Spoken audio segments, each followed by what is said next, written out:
Je suis animé par un truc. Quand vous parlez des animés, n'est-ce pas, il y a un monsieur qui est mon maître, qui s'appelle Sigmund Freud. Ah, Et Freud, Monsieur Freud. voilà. Et Freud parle justement de désir. Enfin, Du désir envers la mère. oui. Ouais. C'est Freud qui a inventé Nique ta mère, hein, si on réfléchit bien.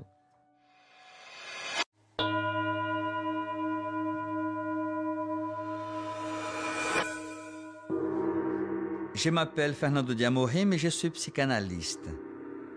Aujourd'hui, je vais m'entretenir avec un rappeur français au passé douloureux. Désormais marié et père de 2 enfants, il tente de tirer un trait sur ses errances de jeunesse et autres addictions. Il est venu m'en parler lors de cette expérience thérapeutique. Il s'appelle Gizmo. Vodka dans le gosier, j'étudie vos dossiers. Ne tentez pas d'approcher. Je suis bizarre et je suis névrosé. Le rap je le traite comme la pute qu'elle est. Je leur ai montré ce que j'ai dans le cœur, mais ils ont regardé mes poches. Quand t'as besoin d'eux, ils sont loin alors qu'ils font partie de tes proches. Et quand tu touches un bénéf, ils viennent tous manger à ta table. Mais quand t'es parti à la guerre, ils ont pas fait ratatata. Tous ces gens sont mauvais, mais on n'est pas mieux qu'eux. Ulysse, t'as vu? T'as un petit neveu. Noir c'est noir, y a plus d'espoir. Laissez-moi vivre, laissez-moi survivre. Laissez-moi vivre, laissez-moi survivre. Laissez-moi vivre, laissez-moi survivre.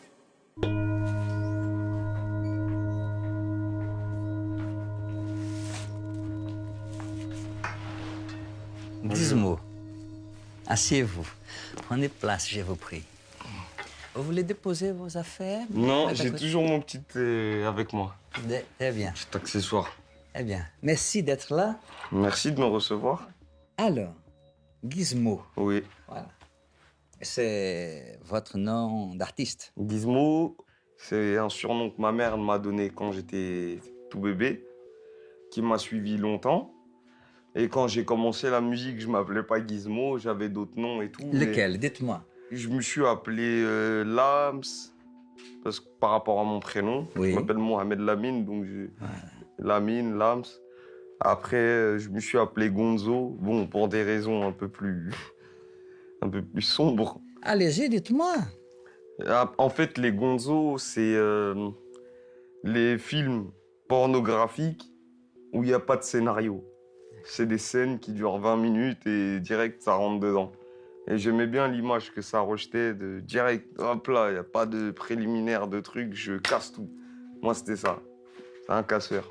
Un casseur. Et non, après, bah, Gizmo, ça me suivait dans mon quotidien. Tout le monde m'appelait que comme ça, donc j'ai renoncé à tous ces sobriquets et voilà, Gizmo. Et vous faites quoi comme type de musique? Je fais du rap. De rap. Apprenez-moi, qu'est-ce que c'est ça? Bah, le rap, c'est des rimes anti-politiques, c'est rien à perdre, rien à péter, rien à prouver. C'est des valeurs propres à des communautés qui se sentent la plupart du temps oppressées. Et quelles sont ces communautés qui sont oppressées? La plupart du temps, c'est les quartiers ou alors c'est les provinces. D'accord. Votre début dans le monde de la musique, du Ouais. rap, hein, c'était comment? Racontez-moi un peu comment ça s'est... C'était bling bling. Allez-y, apprenez-moi parce que je suis un peu Ah, vieux il y avait- jeu, je ne connais pas beaucoup de Bah, il y ça. avait beaucoup de sous, il y avait beaucoup de filles, il y avait beaucoup de concerts, il y avait des belles voitures, il y avait la poudre aux yeux, il y avait tout pour que tu aies envie de faire un deuxième album, et un troisième, et un quatrième, Vous avez fait combien d'albums actuellement? et je sors mon 9e là. D'accord. Ouais. D'accord. Et vous êtes content? Bah, je suis content parce qu'au final, le train de vie un peu speed, bon, j'ai signé super jeune. Donc, je vivais comme un môme de 19 ans à qui on a donné plein de sous et qui vit de sa passion. Donc, clairement, c'est facile, tu vois. Mais Depuis mes 25 ans, quelque chose comme ça, je suis rentré dans une autre gestion de l'argent, une autre vision du rap, une autre vision de ma carrière surtout, parce que je voyais que les projets s'empilaient, donc j'étais plus un rookie, j'étais plus un tout jeune dans le truc. Et vous êtes père? Ça compte ou pas dans votre opération là? Non. D'accord, très bien. Allez-y, continuez. Ah non, c'est un truc d'égoïste, le rap. Si tu penses à tes enfants pendant que t'écris, c'est... Par contre, j'ai déjà écrit, par exemple, pour mon fils. Mais j'écris des trucs, des fois, où il n'y a pas une seconde, je vais penser à mes enfants. D'accord. Ouais. Et ces trucs, comme vous dites, c'est ça. Quel est le sujet, le thème de Que j'aborde. Oui. Bah, je fais que du rap introspectif, hein. Je raconte ma vie, mes galères, ce que j'ai vécu, ce que j'ai traversé, comment j'ai ressenti les choses. J'essaye aussi de faire passer un message aux jeunes que voilà, j'ai traversé des rivières d'alcool, des nuages de fumée et que j'ai rien eu de bénéfique dans tout ça. Et c'est ce que j'essaye de faire dans ma musique, qu'on soit et d'unir les gens, qu'on ressente tous la même chose. Au moment où on écoute le son, on est ensemble, on se sent, on se sait. C'est ça que j'aime bien. J'aime beaucoup ça. Réunifier, voilà, mettre tout le monde d'accord. Pas dans le sens où rapper mieux que tout le monde ou truc, mais mettre tout le monde d'accord dans le sens où, ah ouais, là, franchement, il a parlé de ça, là, on peut. Tu vois, et ça réunit les gens. Je suis fédérateur, de toute façon, moi, de base. D'accord. Ouais. Je suis très fédérateur. Je connais l'éclatement familial, ça veut dire que dès que j'ai moyen de rabibocher, j'accours. Mais oui. Ouais. Cette dimension de la réussite sociale, Ouais. tu vois. Cet enfant que vous étiez, hein, dans la difficulté financière, économique, et qu'aujourd'hui, vous gagnez correctement votre vie. Ouais. Et vous vivez ça comment? Est-ce qu'il y a un sentiment De revanche sur la vie. Mais ce que je peux vous dire sur ça, c'est que je suis content d'avoir une montre au poignet qui est pas à l'heure. Mais que quand je pense au prix, je me dis ouais, c'est bon. Oui. Je suis content de me dire que je peux refaire le toit de mon grand-père au Mali. Je suis content de me dire que j'ai jamais dit non à ma femme devant aucune vitrine. Que ce soit pour elle ou les enfants. Je suis content de me dire que je peux voyager. Et que j'ai la santé, parce que ça s'achète pas. C'est cela. Vous avez poussé vos études jusqu'à quel niveau? J'ai été jusqu'en première. Vous avez pensé répondre ou pas à vos études? Jamais. Jamais. Pour quelle raison? Parce que je savais que j'allais réussir dans le rap. D'accord. Je crois que c'est ma conviction qui m'a fait réussir. C'était ça ou rien. Rien, c'est quoi? Qu'est-ce que vous mettez dans ces mots? Rien. Ce que je mets dans rien, Oui. dealer de la drogue ou travailler à l'intérim. À l'usine, comme tout le monde. Tout le monde ne travaille pas à l'usine. Ouais, mais avec le profil que j'ai, c'est l'endroit où j'aurais fait un travail alimentaire, quoi qu'il en soit. D'accord. Travail alimentaire ou alors essayer de gagner de l'argent avec la drogue ou d'autres choses.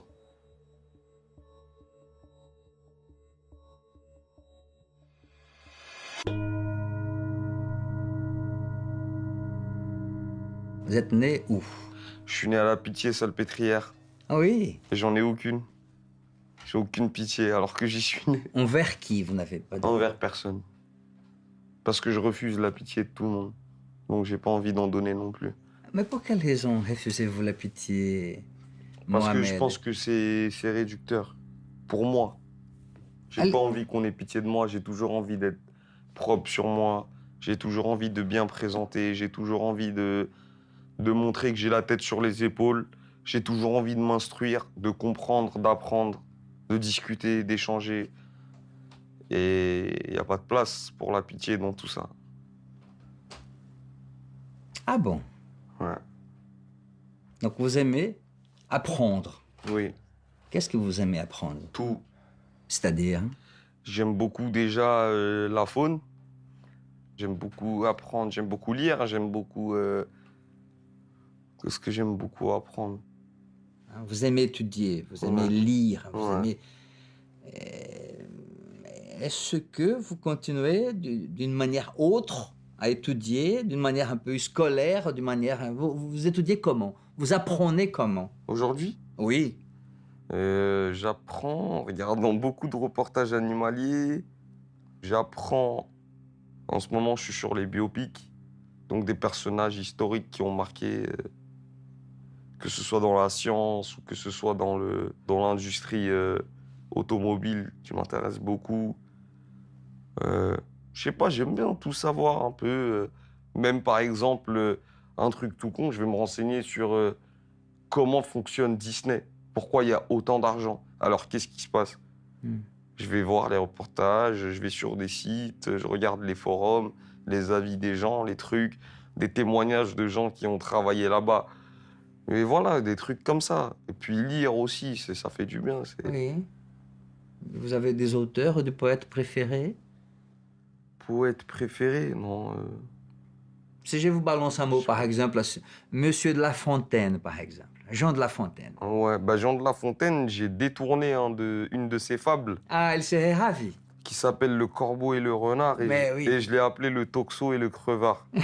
Et en fait, c'est un toxo qui flatte un crevard qui fume pour avoir le spliff. J'ai tourné ça avec des rimes. Ben, écoutez. Ouais. Excellent. Mais sinon, ouais, franchement, je crois qu'un de mes classiques, c'est vraiment... Attends, je vais dire l'Odyssée d'Homère, je crois, Ulysse. Ah, nous sommes d'accord une autre fois, là. Mais oui. Le Messager d'Athènes. Je suis beaucoup porté aussi sur l'histoire ancienne. Mais oui, Que bien ce sûr. soit les Spartiates, les Grecs en général, les Perses, les Romains, l'ancienne Gaule, la mythologie viking. Je suis beaucoup intéressé aussi par ces trucs-là. Et pourquoi, n'est-ce pas, un homme cultivé comme vous, hein, tu vois, vous cachez un peu votre jeu. Un homme qui est passionné de la civilisation grecque.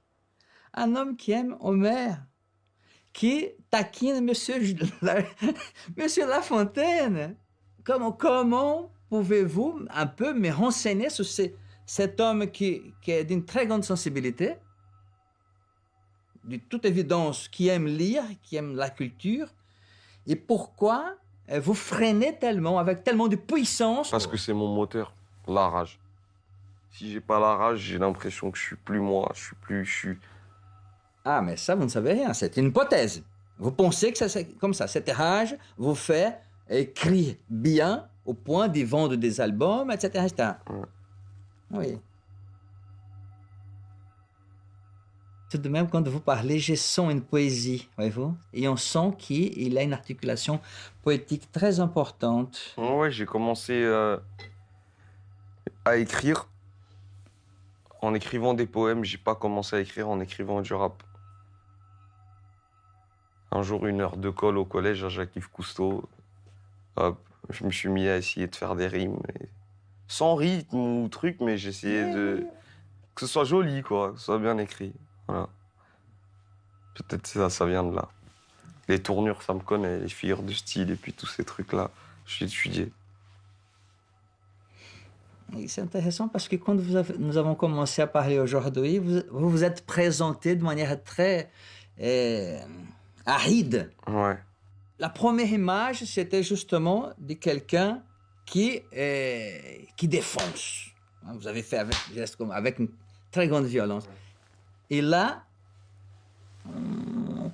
on s'approche d'un homme qui est très intime de la lettre, Ça de la dépend. poésie. Peut-être que ce sera pas le cas dans une demi-heure. Ah bon? Ça dépend de quoi on va parler. Ça dépend de quel point sensible vous allez toucher. Il se peut que vous appuyiez sur un bouton qui va réveiller quelque chose chez moi qui sera pas aussi cool que là, tout de suite. Je suis comme ça. Je vis dans la dualité. Vous vivez dans la dualité. Ouais. Et ça depuis quand? Depuis toujours. Je suis très sûr de moi, mais très angoissé. Je suis très énergique, mais souvent feignant. Je suis un paradoxe. À moi tout seul, il y a beaucoup de choses que je comprends pas moi-même. Vous avez déjà rencontré un psychothérapeute, un psychanalyste? Ouais, Oui? ouais, depuis tout jeune. Depuis tout jeune? Ouais. Pour quelle raison vous avez voulu rencontrer un psychothérapeute? Parce que j'étais obligé. Obligé par qui? Euh, par la juge de la juge des mineurs. D'accord. Mm. Pour quelle raison cette juge vous a obligé de rencontrer un... Parce qu'elle me voyait trop souvent. Et pour quelle raison elle vous voyait trop souvent? Parce que je suis un récalcitrant et que je faisais tout le temps les mêmes bêtises, même si je me faisais attraper. Lesquelles? Les bagarres, jeter des cailloux sur la police. Vous jetez des cailloux sur la police? Ouais. Et pour quelle raison vous faites ça? Parce que tout le monde fait ça. Des fois, c'est aussi simple que ça, des fois. Faut pas aller plus loin. Ces jeunes hommes que vous étiez, il avait le désir de jeter des cailloux sur la police? Oui. Pour quelle raison? Les perquisitions, les insultes, des forces de l'ordre, les contrôles abusifs, les contrôles musclés.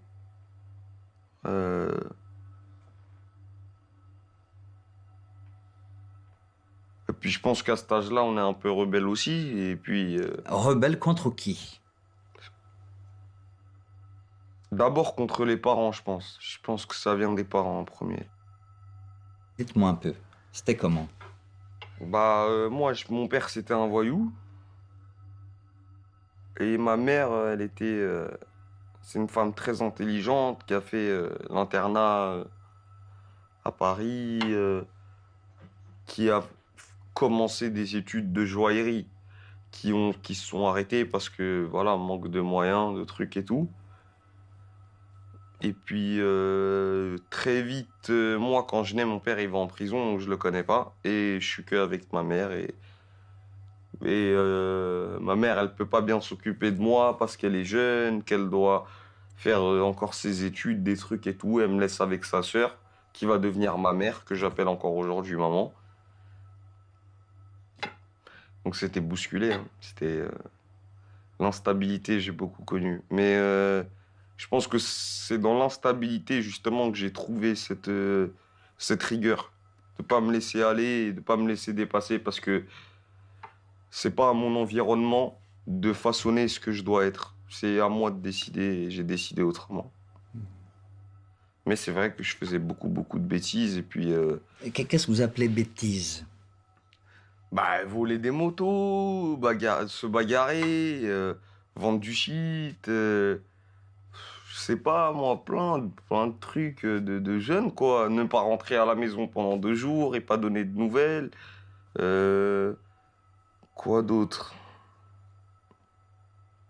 Escroquer des gens, tromper les filles. Plein, tout. Après, on vole les voitures. Après, on vend les voitures. Après, on se rend compte qu'avec les voitures, on peut aller à Bruxelles, voir des femmes. Mais qu'en plus des femmes, il y a de la drogue et qu'on peut peut-être en ramener parce qu'il faut de l'argent. À boule de neige. Oui. Ouais.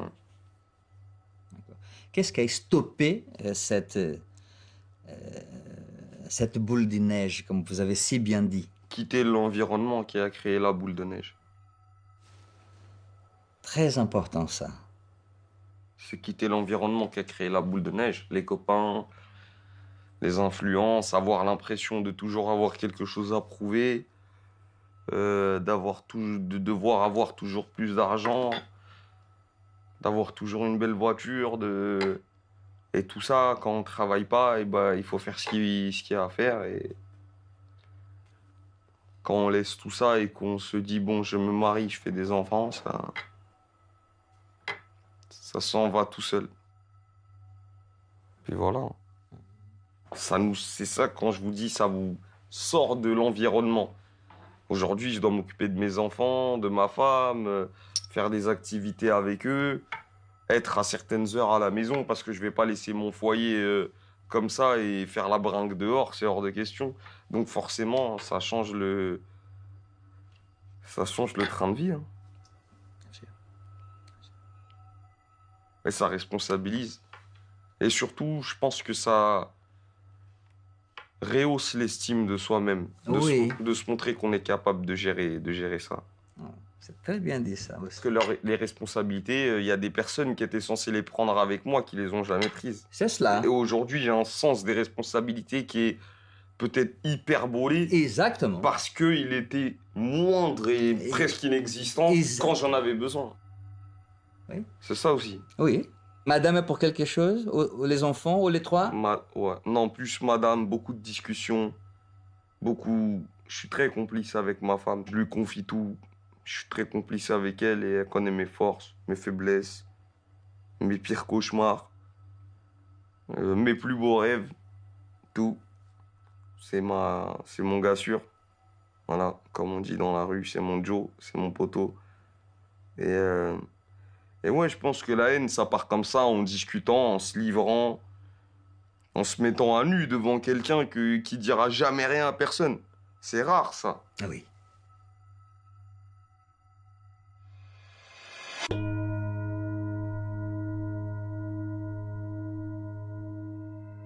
La psychothérapie, en soi, c'est quoi? Parler 4 heures devant quelqu'un. Oui. J'ai ma femme pour ça. Elle me comprend tout autant que vous. Mhm. Et elle n'a pas fait les études pour ça.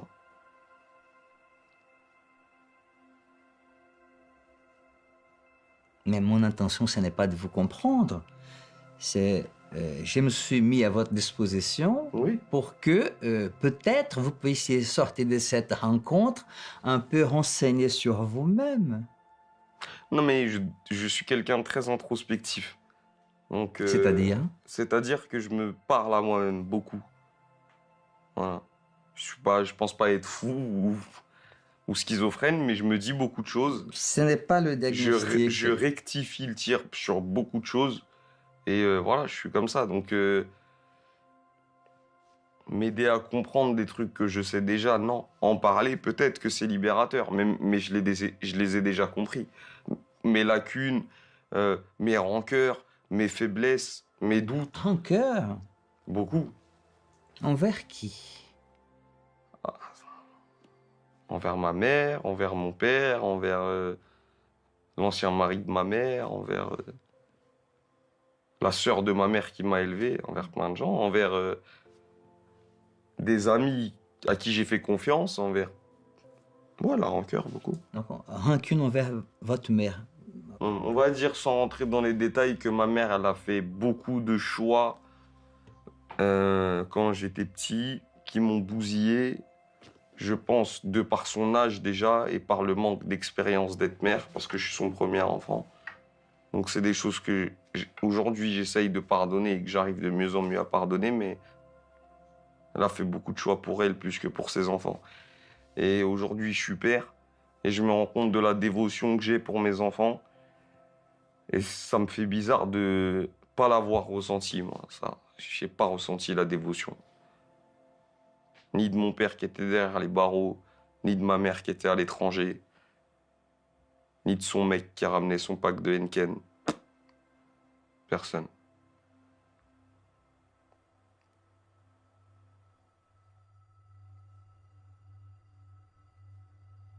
Vous avez utilisé le mot dévotion. Vous pouvez chercher dans le dictionnaire la définition de dévotion? Non, j'ai pas besoin. D'accord, alors donc donnez-moi la définition de dévotion. La dévotion, c'est une personne qui est prête à vous prêter allégeance, quel qu'en soit le prix. Et c'est ça que vous attendiez de votre mère? Je pense que c'est tous les enfants du monde qui attendent ça d'une mère. Mais c'est pas une demande trop excessive? Vous trouvez? Non, c'est une question que je vous pose. Non. Je suis né dans les années 90, à l'époque de l'IVG. Si on peut pas éduquer un enfant, on fait ce qui est nécessaire, ou alors on donne tout. Tout son temps, tout son amour et toute sa dévotion. C'est ce que je donne à mes enfants. Je vois pas pourquoi elle l'a pas fait.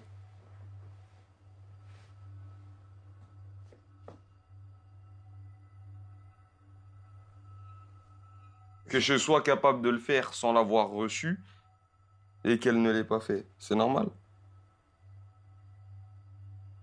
Vous savez, c'est ça, au final, De quoi? les psychanalyses. C'est que c'est le chien qui se mord la queue. Ah non, pas du tout. Ok, Je donc, vous assure. donc où est-ce on va arriver alors? Ah, attendez. Continuons. Continuons. Vous avez parlé de votre mère. Ouais. Touchez un mot sur votre père, parce que c'est aussi le fruit de votre rancune. Bah, c'est pas facile d'être un voyou, hein, d'élever des enfants quand on... J'en dirai pas plus sur ça, mais bon. Mais pourquoi pas? Son absence, tout simplement, voilà. D'accord, très bien. Vous avez Et parlé... quand on est un enfant, forcément, quand on voit papa-maman chercher les enfants à l'école, et que nous, c'est que maman, et que même des fois, c'est même pas maman, c'est la voisine, et que papa, on sait pas il est où, c'est dur de se dire, oui, ils doivent avoir une vie compliquée et de relativiser. On prend vite ça comme un manque de considération.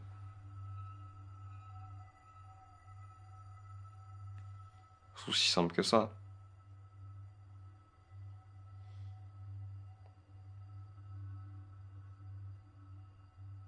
Qu'est-ce qu'il fait papa comme travail? Imagine ça? En CE1? Et tu sais que ton père, il est à Fresnes pour 6 ans?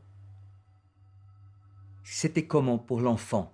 Savoir que... Non, au début, on me disait qu'il était en vacances, mais bon, j'ai jamais vu quelqu'un partir en vacances pendant 6 ans, moi. Je me demande si cette demande que j'avais trouvée excessive, elle n'est pas animée par cette colère de cet enfant qui, inévitablement, n'est pas content de... Mais je vis avec lui tous les jours. Quand je me remets en question, c'est lui qui me parle. C'est pas l'homme que je suis aujourd'hui tous les jours. L'homme que je suis là, il fait ce qu'il a à faire. Il réfléchit pas. Quand ma femme, elle s'endort et que moi, j'arrive pas à trouver le sommeil, la personne qui me dit tu devrais faire comme si, tu devrais te reprendre en main, regarde ça, tu devrais corriger tel truc, c'est l'enfant blessé, c'est l'enfant qu'on a laissé, qu'au final, lui, il est resté innocent et il comprend même pas pourquoi j'en suis là. C'est ça le truc. Et c'est lui qui parle. Et c'est lui qu'il faut soigner, c'est pas moi. Donc quand vous dites ça, c'est comme s'il y avait l'homme devant moi et l'enfant. Ouais. D'accord. Et cet enfant... L'enfant, il est plus en colère que l'homme, que vous voyez. Oui. Beaucoup plus en colère. Et beaucoup plus dans un sentiment d'instabilité, d'insécurité et de doute. Beaucoup. L'homme d'aujourd'hui, là, il est sûr de lui, il sait ce qu'il fait. L'enfant, ils l'ont cassé un peu. Est-ce que vous pouvez donner un nom ou pas? Ma mère, mon père et l'ancien mari de ma mère. Et l'environnement dans lequel ils ont choisi de me faire évoluer. Ouais. Et cet environnement, Ouais. vous pouvez me toucher un mot? Ouais. Si c'est pas trop demandé. Ouais. Y a pas d'argent, c'est dégueulasse. Mais c'est tellement beau. Les amitiés, elles sont tellement franches. Les regards sont tellement vrais. C'est chez moi.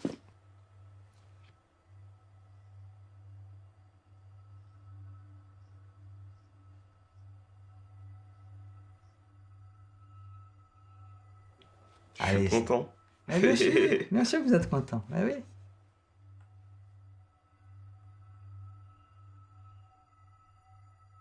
Qu'est-ce qui vous fait pleurer? Dites-moi. Des souvenirs. Non, il y en a beaucoup, hein.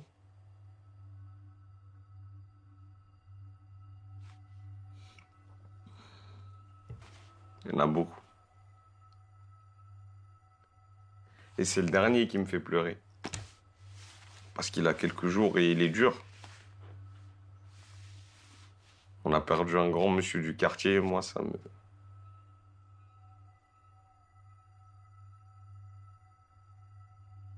c'est Monsieur Konaté. Et voilà, c'est le père de mon meilleur ami. Voilà, force à toute la famille Konaté. Les souvenirs, ça y est, c'est... On va pas s'attarder parce que franchement, tu m'as eu sur ce coup-là, enfoiré. Non, Ah là là. c'est pas mon intention. Simplement, je vous écoute avec bienveillance et ça... Non, je le sens, je le sens. Je le sens. Si j'étais sur mes gardes, ce serait jamais sorti. Je suis pas sur mes gardes du tout, là. Ce n'est pas nécessaire, vous n'êtes pas entre ennemis. N'est-ce Non. pas? Voilà.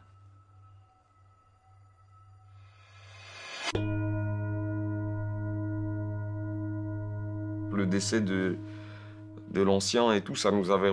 Ça a chamboulé. C'est vraiment... Surtout que c'est un ami qui compte pour moi, son fils. On a grandi ensemble. C'est grâce à lui. C'est grâce à lui que j'ai réussi dans la musique. Et ouais, parce que je dormais dans la cave. Je faisais que de vendre de la drogue ou escroquer. Et un jour, il m'a pris entre quatre yeux dans notre hall. Et il m'a dit, casse-toi, gros. Il m'a dit, t'as un talent, tu fais du rap. Vas-y, il n'y a rien à gratter ici, barre-toi. Il y a mieux ailleurs pour toi. Et il avait raison. Et il avait raison. C'est pour ça que ça me touche beaucoup. On a une histoire... On est liés. On est liés, lui et moi. Qu'est-ce que ça provoque en vous? Ça me rend triste. Voilà. Qu'un monsieur comme ça, il nous quitte comme ça, c'est... Je comprends pas. Qu'est-ce que vous ne comprenez pas? Parce que quand on connaît quelqu'un, depuis qu'on est né, qu'on le voit travailler, rentrer du travail, que ma mère, elle parle avec sa femme, il est là, il est dans le quartier, il participe à tous les trucs et tout. Quand on voit ça, enfant, mais on s'imagine que cette personne, elle est immortelle. C'est cela. Et là, paf. La rencontre avec la mort. Ouais. Voilà. Et je l'ai vu, et ça m'a fait rappeler plein de trucs, parce que moi, je l'ai beaucoup vécu, ça. J'ai enterré beaucoup de gens, et ça... C'est terrible. C'est terrible. Ça fait partie des trucs qui peuvent me rendre mauvais. Pour quelle raison? La tristesse peut vous Ouais. rendre... La tristesse, ça se transforme vite en colère chez moi. Pour quelle raison? Parce que là, ce que Parce je que vois... j'arrive pas à admettre Quoi? que c'est la vie. C'est ça. Tout simplement. Je le sais. Bien sûr que je sais que vous savez. Ah bah. Malheureusement, je sais. Ou heureusement, je sais pas. C'est Dieu qui sait. Quand vous levez les mains comme ça, vous êtes croyant, vous avez quelle religion? Je suis musulman. Vous êtes musulman. Ouais. Mais un vrai musulman, parce que moi, par exemple, je suis né catholique et ça fait des années que je ne vais pas dans une église. Vous êtes un vrai musulman? Non. Parce que moi, Non, ça fait des années que j'ai pas mis les pieds à la mosquée, moi aussi. Mais je suis d'une éducation pieuse, très pieuse. J'ai dérivé après quand je me suis éloigné de ma famille un peu et tout, mais je suis d'éducation très pieuse. Ouais.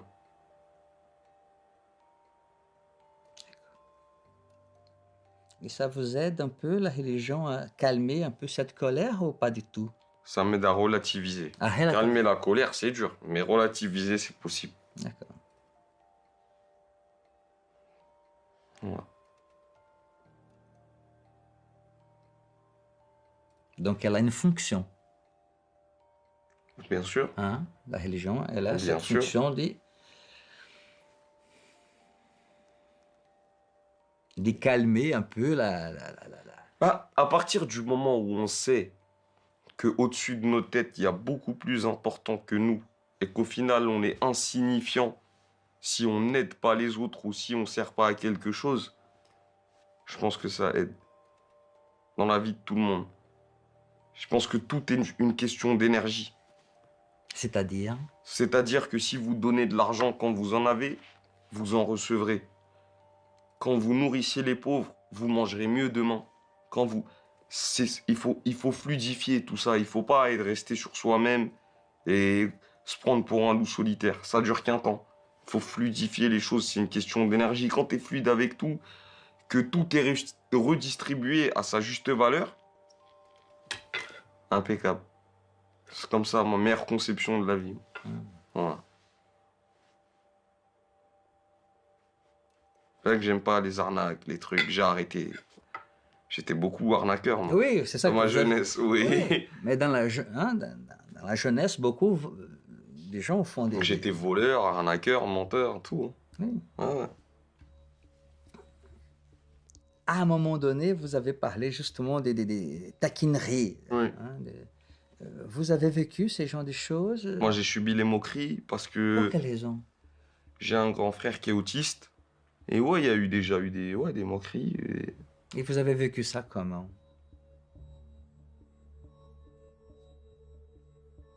Il y a déjà eu des bagarres.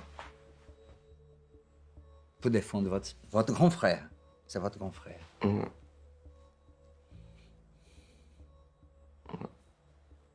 Et aujourd'hui, où est-il, le grand frère? La plupart du temps, il est en Belgique.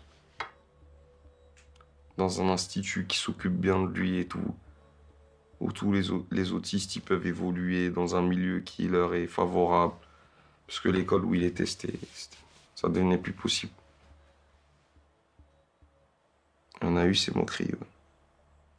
Moi et mes frères. Je connais la méchanceté des enfants. Et j'en suis sûr que même si je m'en souviens pas, j'ai été méchant aussi. Vous avez été méchant, le gamin a été méchant avec vous et ça a tourné en bagarre, n'est-ce pas? Vous avez... Bah après, j'ai été méchant, mais c'est vrai que quand on rajoute le facteur handicap dans la moquerie, c'est d'autant plus rageant. Pour quelle raison?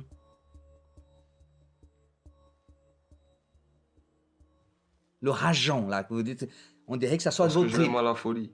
Pardon? Parce que je l'aime à la folie et que tu parles pas de lui comme ça. Mais bien sûr. Mais bien sûr. C'est votre grand frère. Ouais. Votre grand frère. Ouais. Pouvez-vous me parler de cette personne extraordinaire que vous aimez beaucoup, de toute évidence? Ouais, extraordinaire. Déjà, d'une part, sa mémoire, par... Sa mémoire, c'est-à-dire? Une mémoire très développée. Il se rappelle de choses qui sont passées quand on avait...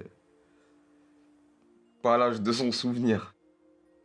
Il a appris à parler notre langue sans que personne ne lui apprenne. Notre langue, c'est-à-dire? Le malgache, du côté de ma mère. D'accord. Sa sensibilité et sa sincérité, parce qu'il sait pas mentir. Il sait pas mentir. Ça, c'est... Je crois que c'est la plus belle chose. Il sait pas mentir. Il n'a pas la notion du mensonge, de la tromperie, de la trahison. Il est pur. Faut pas se moquer de lui. Pas devant moi en tout cas. Pardon? Pas devant moi en tout cas. Ouais. D'accord. Est-ce que vous avez quelque chose à dire avant de conclure cette rencontre? J'ai pleuré, fait chier. Je peux vous dire aussi qu'on a levé le voile sur plein de choses que mon public ignore, que je dis à travers mes chansons, mais très subtilement, et que là j'ai dit très clairement. Et avant de venir, j'étais dans l'optique d'aller au travail, moi. J'étais pas là pour parler avec un monsieur, pleurer et parler de mon père, de mon frère, non. J'allais au boulot, faire une interview. Et normalement, vos interviews, elles se passent comme ça? Jamais de la vie. D'accord, bien. Bon. Je vous le cache pas. j'ai des problèmes d'alcool récurrents. Je me bagarre. Des fois, j'arrive à être abstinent, des fois pas, des fois, voilà. Je fume de la drogue douce. Et ça, quotidiennement. J'ai été d'accord de vous rencontrer Oui. en sachant que je pourrais pas boire et fumer comme je veux. Parce que sachez une chose, monsieur, c'est que je fume à peu près toutes les 10 minutes, en moyenne, et que je bois les bières comme je bois la tisane. D'ailleurs, c'est un bon substitut, c'est super bon. Ouais. Mais là, je prends sur moi. Non, je prends pas sur moi parce qu'on passe un bon moment. Mais c'est pour vous dire que je me suis conditionné à ne pas être... Donc, je m'ouvre. Voilà. Le fait de, allez, hop, jette-toi dans ce que tu connais pas. Allez, tu fumes pas, tu bois pas. Tu connais pas c'est quoi pendant 10 minutes, 30 minutes de pas boire, pas fumer. Allez, hop, fais-le. Eh bien, je vous remercie infiniment. Moi aussi. C'est un geste d'une très grande élégance, monsieur. Mais je suis un gentleman. Ah, ça, c'est vrai. Et vous aussi. Vous avez un bête de style. Et il faut le savoir, les mecs. Hein. Lourd. Écoutez, je suis ravi d'avoir fait votre connaissance. Moi aussi. Je vous remercie infiniment. Moi aussi, je vous remercie. Ça m'a fait plaisir. Merci beaucoup. Merci à vous. Je crois que c'est l'heure d'y aller pour moi. Eh bien, allez-y.